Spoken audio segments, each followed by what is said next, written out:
नमस्कार विद्यार्थी मित्रांनो, जनरल नॉलेज इन मराठी या यूट्यूब चॅनलवर स्वागत आहे।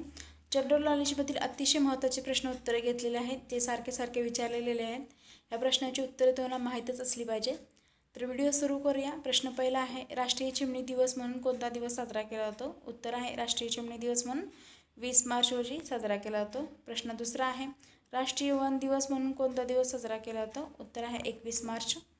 वजनाचे एकक काय? उत्तर आहे न्यूटन, हे वजनाचे एकक आहे। प्रश्न चौथा, राष्ट्रीय हवामान दिन कधी साजरा केला जातो? उत्तर आहे 23 मार्च रोजी राष्ट्रीय हवामान दिन साजरा केला जातो। प्रश्न पाचवा, राष्ट्रीय क्षयरोग दिन कधी साजरा केला जातो? उत्तर आहे राष्ट्रीय क्षयरोग दिन 24 मार्च रोजी साजरा केला जातो। आणि प्रश्न सहावा आहे, राष्ट्रीय टपाल दिन कधी साजरा केला जातो? अतिशय महत्त्वाचा प्रश्न आहे, सारखे विचारलेला प्रश्न आहे म्हणून घेतला मी। उत्तर आहे 10 ऑक्टोबर रोजी राष्ट्रीय टपाल दिन साजरा केला जातो। प्रश्न सातवा, गॅबियन तापाचे प्रमुख लक्षण कोणते? उत्तर आहे गॅबियन तापाचे प्रमुख लक्षण डोकेदुखी, हे प्रमुख लक्षण आहे। प्रश्न आठवा, पंचायत राज्य दिन कधी साजरा केला जातो? उत्तर आहे 24 एप्रिल रोजी पंचायत राज्य दिन साजरा केला जातो। प्रश्न नववा आहे, ॲक्सिस बँकचे जुने नाव काय होते? उत्तर आहे UTI बँक, हे ॲक्सिस बँकचे जुने नाव होते। प्रश्न दहावा, माउंट मेरी धार्मिक स्थळ कोठे आहे? उत्तर आहे मुंबईमध्ये बँड्रा येथे माउंट मेरी धार्मिक स्थळ आहे। प्रश्न अकरावा, दांडेकर समिती कशा संबंधित आहे? तर उत्तर आहे दांडेकर समिती प्रादेशिक असमतोल संबंधित आहे। प्रादेशिक असमतोल संबंधित दांडेकर समितीची स्थापना केली आहे। प्रश्न बारावा, समुद्रपार संदेशवहन सेवाचे मुख्य कार्यालय कोठे आहे? उत्तर आहे समुद्रपार संदेशवहनचे मुख्य कार्यालय महाराष्ट्र मुंबई येथे आहे।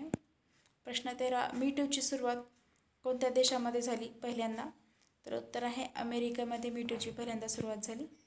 प्रश्न 14, महाराष्ट्रामध्ये आधुनिक वाल्मिकी म्हणून कोणाला ओळखले जाते? तर उत्तर आहे ग दि माडगूळकरांना आधुनिक वाल्मिकी असे ओळखले जाते। प्रश्न 15वा, कळसुबाई शिखराची उंची किती आहे? तर माहीत असेल सगळ्यांना, तर 1646 मीटर एवढी कळसुबाई शिखराची उंची आहे। प्रश्न 16वा, सप्तशृंगी शिखराची उंची किती आहे? तर 1416 मीटर इतकी आहे। प्रश्न 17वा, तोरणा पर्वताची उंची किती आहे? तर उत्तर आहे 1404 मीटर इतकी आहे। प्रश्न 18वा, थायरॉइड ग्रंथी कोणत्या अवयवाजवळ असते? तर उत्तर आहे स्वरयंत्र ग्रंथीजवळ थायरॉइड ग्रंथी असते। प्रश्न 19वा, सूक्ष्मजीवांना विरघळणाऱ्या प्रतिजैविकांना काय म्हणतात? तर उत्तर आहे लायसिन्स असे म्हणतात। प्रश्न 20वा, चंपारण्य सत्याग्रहाची सुरुवात कधी आणि कोणी केली? याचं उत्तर कमेंट बॉक्समध्ये लिहा। थँक्यू आणि चॅनलला सबस्क्राईब करा।